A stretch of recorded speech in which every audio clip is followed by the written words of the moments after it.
പുതിയ വീഡിയോയിലേക്ക് എല്ലാ കൂട്ടുകാർക്കും സ്വാഗതം. ഇനി ഞങ്ങളുമായി പങ്കുവെക്കുന്ന ഡെയിലി അപ്ഡേറ്റ്സിലെ ആദ്യത്തെ അപ്ഡേറ്റ്, സോഷ്യൽ മീഡിയയിലൂടെ നിങ്ങളിപ്പോൾ ഒരു മത്സരത്തിൻ്റെ പോസ്റ്റർ കണ്ടിട്ടുണ്ടാകുമെന്ന് വിചാരിക്കുന്നു. ഒബാഫെമിയും കോളി റോഡ്സിൻ്റെയും ഒരു ഡ്രീം ടീം, ഇവർ ദ വിഷൻ ടീമിലെ നിലവിലെ വേൾഡ് ടാഗ് ടീം ചാമ്പ്യന്മാരായ ബ്രോൺ ബ്രേക്കർ, ഓസ്റ്റിൻ തിയറി തുടങ്ങിയവർക്കെതിരെ കളിക്കുന്ന ഒരു ടാഗ് ടീം ചാമ്പ്യൻഷിപ്പ് മത്സരം സ്മാക്ഡൗൺ എപ്പിസോഡിലാണ് നടക്കുന്നത് എന്നുള്ള രീതിയിലായിരിക്കും ഈ ഒരു പോസ്റ്റർ നിങ്ങൾ കണ്ടിട്ടുണ്ടായിരിക്കുക. അപ്പോൾ സ്മാക്ഡൗൺ എപ്പിസോഡിൽ ഈ മത്സരം പ്രതീക്ഷിക്കുന്ന കൂട്ടുകാരെ സംബന്ധിച്ച് നിരാശപ്പെടുത്തുന്ന ഒരു അപ്ഡേറ്റ് ആണ് ഇത്. സ്മാക്ഡൗണിൻ്റെ 2 മണിക്കൂർ വീക്ക്ലി എപ്പിസോഡിൽ അവർ കാണിക്കുന്ന മത്സരമല്ല, സ്മാക്ഡൗണിന് ശേഷം നടക്കുന്ന ഡാർക്ക് മാച്ചാണ്. അത് അവിടെയുള്ള കാണികൾക്ക് വേണ്ടി മാത്രം നടത്തുന്ന ഒരു ടാഗ് ടീം ചാമ്പ്യൻഷിപ്പ് മത്സരമാണ്.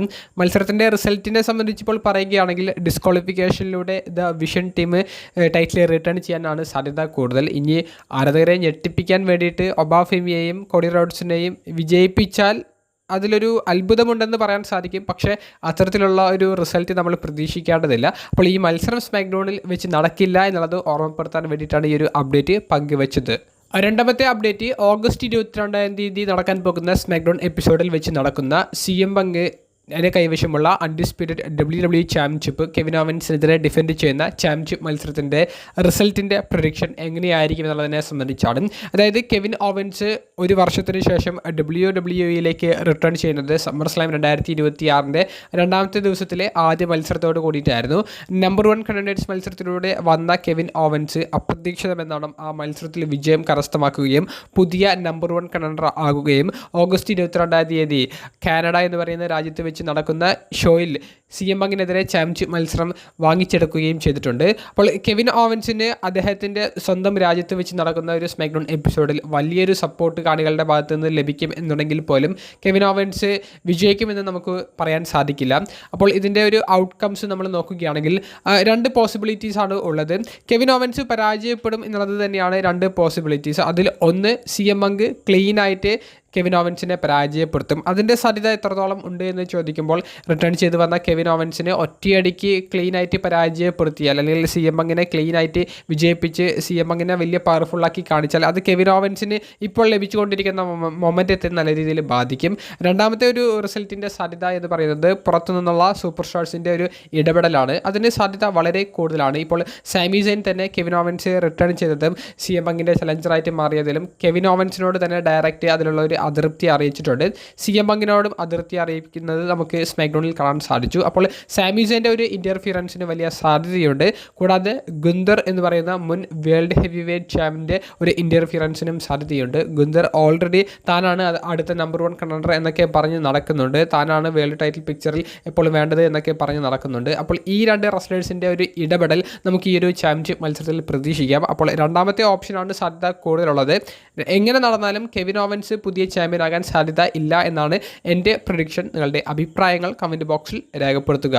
മൂന്നാമത്തെ അപ്ഡേറ്റ്, അൺഡിസ്പ്യൂട്ടഡ് WWE ചാമ്പ്യനായ CM പങ്കിൻ്റെ ഷെഡ്യൂളിനെ സംബന്ധിച്ചുള്ളതാണ്.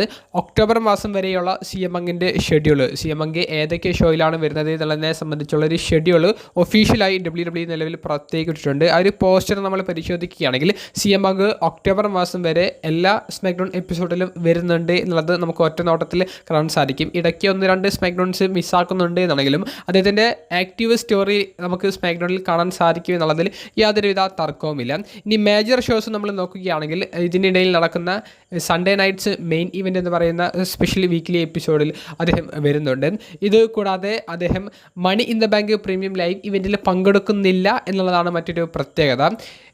WWEയും AAAയും സംയുക്തമായിട്ട് നടത്തുന്ന വേൾസ് കൊളൈഡ് എന്ന് പറയുന്ന ഷോയിലും CM പങ്ക് വരുന്നുണ്ട്. CM പങ്കിൻ്റെ ഹോം ടൗൺ ആയ ഷിക്കാഗോയിൽ വെച്ചിട്ടാണ് ഈ ഒരു ഷോ നടക്കുന്നത് എന്നുള്ള വലിയ പ്രത്യേകതയുണ്ട്. അപ്പോൾ CM പങ്ക് ഈ money in the bank premium live ഇവൻറ്റിൽ അപ്പിയർ ചെയ്യുന്നില്ല എന്നുള്ളതിൻ്റെ അർത്ഥം CM പങ്കിന് മത്സരം ഉണ്ടായിരിക്കില്ല എന്നുള്ളതാണ്.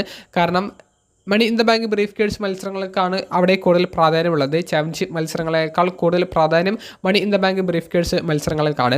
CM പങ്ക് അദ്ദേഹത്തിൻ്റെ ടൈറ്റിൽ ഡിഫെൻഡ് ചെയ്യുന്നില്ല എന്നുള്ളത് കൺഫേം ചെയ്തതുകൊണ്ട് തന്നെ റോമൻ റെയിൻസിൻ്റെ മത്സരം ഉണ്ടായിരിക്കും എന്നുള്ളത് കൺഫേം ആയിട്ടുണ്ട്. അപ്പോൾ മണി ഇൻ ദ ബാങ്ക് കൂടുതലും കോൺസെൻട്രേറ്റ് ചെയ്യാൻ പോകുന്നത് മെൻസ് ലാഡർ മത്സരത്തിനും വുമൻസ് ലാഡർ മത്സരത്തിനും അതുപോലെ തന്നെ റോമൻ റെയിൻസിൻ്റെ കൈവശമുള്ള വേൾഡ് ഹെവി വെയ്റ്റ് ചാമ്പ്യൻഷിപ്പിനും ആയിരിക്കും എന്നുള്ളതും ഓൾമോസ്റ്റ് കൺഫേം ആകുന്നു. 4ാമത്തെ അപ്ഡേറ്റ്, അലിസ്റ്റർ ബ്ലാക്ക് എന്ന് പറയുന്ന റെസ്ലറിനെ സംബന്ധിച്ചാണ്. റെസ്ൽമേനിയ കഴിഞ്ഞതിന് ശേഷമുള്ള ബജറ്റ് കട്ടിൻ്റെ ഭാഗമായിട്ട് അലിസ്റ്റർ ബ്ലാക്കിനെ WWE പുറത്താക്കിയിട്ടുണ്ടായിരുന്നു. 90 ദിവസത്തെ നോൺ കോമ്പീറ്റ് ക്ലോസ് അദ്ദേഹത്തിൻ്റെ കഴിഞ്ഞു. അദ്ദേഹത്തിന് ഇനി ഏത് റെസ്ലിംഗ് കമ്പനിക്ക് വേണമെങ്കിലും സൈൻ ചെയ്ത് പോകാൻ സാധിക്കുന്ന ഒരു റെസ്ലറായി മാറിക്കഴിഞ്ഞു. അപ്പോൾ നിലവിൽ അലിസ്റ്റർ ബ്ലാക്ക് അദ്ദേഹത്തിൻ്റെ മലക്കായി ബ്ലാക്ക് എന്ന ഒരു റിംഗ് നെയിം സ്വീകരിച്ചിട്ടുണ്ട്. പ്രോഗ്രസ് റെസ്ലിംഗ് എന്ന UK ബേസ്ഡ് ആയിട്ടുള്ള റെസ്ലിംഗ് ഷോയിലെ 3 ഇവൻറ്റ്സിലേക്ക് അലിസ്റ്റർ ബ്ലാക്കിനെ നിലവിൽ കൺഫേം ചെയ്തിട്ടുണ്ട്. അലിസ്റ്റർ ബ്ലാക്ക് മേജർ ഒരു റെസ്ലിംഗ് കമ്പനിയുമായിട്ട് കോൺട്രാക്റ്റ് സൈൻ ചെയ്യാൻ പോകുന്നു എന്നുള്ളതിനെ സംബന്ധിച്ച് അത്ര ഒരു അപ്ഡേറ്റ്സ് ഒന്നും നമുക്ക് ലഭിക്കുന്നില്ല. AEWയിലേക്ക് അലിസ്റ്റർ ബ്ലാക്കിന് ഇനിയൊരു തിരിച്ചറിവിന് സാധ്യത ഇല്ല എന്നാണ് നമുക്ക് കേൾക്കുന്നത്. കാരണം AEW ബാക്ക് സ്റ്റേജിലുള്ള superstars Aleister Black AEW വിട്ട് WWEയിലേക്ക് വന്നതിനോട് അത്ര പോസിറ്റീവായിട്ടല്ല സംസാരിച്ചിട്ടുള്ളത്. കൂടാതെ അലിസ്റ്റർ ബ്ലാക്ക് AEWയിൽ ബാക്ക് സ്റ്റേജിൽ അത്ര സ്വീകാര്യതയുള്ള ഒരു റെസ്ലർ ആയിരുന്നില്ല എന്നുള്ളത് നമുക്ക് കേൾക്കാൻ സാധിക്കുന്നുണ്ട്. അപ്പോൾ TNA wrestling, new Japan pro wrestling തുടങ്ങിയ പുതിയ കമ്പനികളിലേക്കായിരിക്കും അലിസ്റ്റർ ബ്ലാക്ക് കൂടുമാറ്റാൻ സാധ്യത എന്നുള്ള ഒരു വാർത്തയാണ് പുറത്തേക്ക് വന്നുകൊണ്ടിരിക്കുന്നത്. 5ാമത്തെ അപ്ഡേറ്റ് ഒബാഫെമി എന്ന റെസ്ലറിനെ സംബന്ധിച്ചാണ്.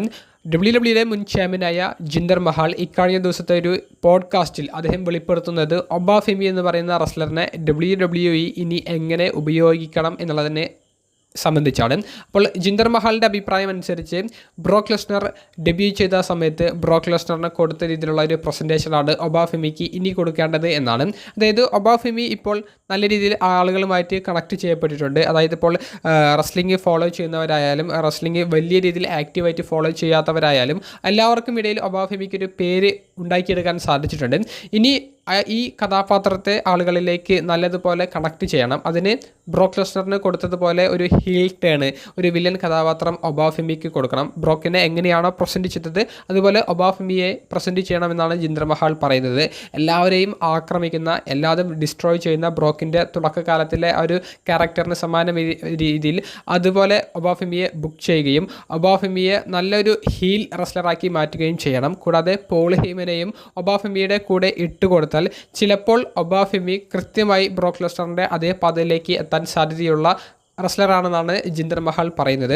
നിലവിൽ ഒബാഫെമി ഫേസായി പോയിക്കൊണ്ടിരിക്കുന്നത് കൃത്യമായിട്ടുള്ളൊരു വഴിയിലൂടെയാണെന്നാണ് എൻ്റെ ഒരു അഭിപ്രായം. അദ്ദേഹത്തിൻ്റെ വേൾഡ് ടൈറ്റിൽ പിക്ചറിലേക്ക് കയറി വന്നാലും ആരും അതിൽ കുറ്റം പറയാൻ സാധിക്കില്ല. കാരണം അദ്ദേഹം അതിനുള്ള ഒരു കഴിവ് ഓൾറെഡി തെളിയിച്ച് കഴിഞ്ഞിട്ടുണ്ട്.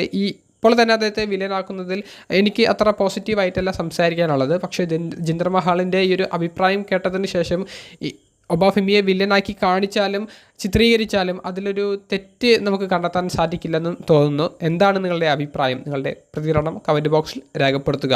ഏറ്റവും അവസാനമായി പങ്കുവെക്കുന്നത് സൂപ്പർ താരവും നിലവിലെ വേൾഡ് ഹെവി വെയ്റ്റ് ചാമ്പ്യനുമായ റോമൻ റെയിൻസിനെ സംബന്ധിച്ചാണ്. റോമൻ റെയിൻസിന് നിലവിലൊരു ഓവർ പുഷാണോ കൊടുക്കുന്നത്, റോമൻ റെയിൻസ് ഒരു ഓവർ റേറ്റഡ് റെസ്ലറാണോ എന്നുള്ളതിനെ സംബന്ധിച്ച് ജിന്ദർ മഹാൽ തന്നെ ഇതേ പോഡ്കാസ്റ്റിൽ പറഞ്ഞിട്ടുള്ള ഒരു അഭിപ്രായം റോമൻ റെയിൻസ് ഒരിക്കലും ഓവർ റേറ്റഡ് അല്ല എന്നുള്ളതാണ്.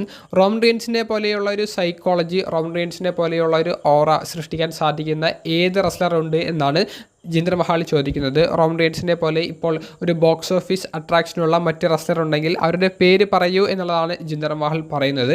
കാരണം റോമൻ റെയിൻസിനെ കവച്ചു വയ്ക്കുന്ന മറ്റൊരു റെസ്ലർ നിലവിലില്ല. അതുകൊണ്ട് തന്നെ റോമൻ റെയിൻസിനെ പ്രസൻറ്റ് ചെയ്യുന്ന രീതി അത് കൃത്യമായ രീതിയാണെന്നാണ് ജിന്ദർ മഹാൽ അവകാശപ്പെടുന്നത്. കൂടാതെ പാൻഡമിക് എറ അഥവാ കോവിഡ് കാലഘട്ടത്തിന് മുൻപായിരുന്നു റോമൻ റെയിൻസിനെ സംബന്ധിച്ച് ഒരു അഭിപ്രായം പറഞ്ഞത് എന്നുണ്ടെങ്കിൽ ഞാൻ സംബന്ധിച്ച് തന്നിരുന്നു എന്നുള്ളതാണ് ജിന്ദർ മഹാൽ പറയുന്നത്. അന്ന് റോമൻ റെയിൻസിന് കൊടുത്തിട്ടുണ്ടായിരുന്ന സ്റ്റോറി ലൈനും ആ ഒരു പുഷും അത് ഓവർ റേറ്റഡ് ആക്കി റോമൻ റെയിൻസിനെ മാറ്റി. അതായത് അദ്ദേഹത്തിന് അന്ന് ഓവർ പുഷായിരുന്നു കൊടുത്തിട്ടുണ്ടായിരുന്നത്. പക്ഷേ അദ്ദേഹം ട്രൈബൽ ചീഫ് കഥാപാത്രത്തിലേക്ക് എത്തിയതിന് ശേഷം ബിസിനസ്സിനെ ഇങ്ങനെ പൊക്കിക്കൊണ്ട് വന്നതിന് ശേഷം റോമൻ റെയിൻസ് ഒരിക്കലും ഓവർ റേറ്റഡ് ആയിട്ടില്ല എന്നാണ് ഫോർമർ WWE ചാമ്പ്യനായ ജിന്ദർ മഹാലിൻ്റെ ഒരു അഭിപ്രായവും അദ്ദേഹത്തിൻ്റെ അവകാശവാദവും. നിങ്ങൾക്ക് എന്താണ് തോന്നുന്നത്? റോമൻ റെയിൻസ് ഒരു ഓവർ പുഷ് ആയിട്ടുള്ള ഒരു റെസ്ലറാണെന്ന് ഫീൽ ചെയ്യുന്നുണ്ടോ? റോമൻ റെയിൻസ് മറ്റുള്ള താരങ്ങളുടെ അവസരം തട്ടിയെടുക്കുന്നത് പോലെ നിങ്ങൾക്ക് തോന്നുന്നുണ്ടോ? എനിക്കങ്ങനെ തോന്നുന്നില്ല. നിങ്ങളുടെ അഭിപ്രായം കമൻറ്റ് ബോക്സിൽ രേഖപ്പെടുത്തുക. അപ്പോൾ അടുത്തൊരു വീഡിയോയുമായി കാണുന്നത് വരെ ബൈ.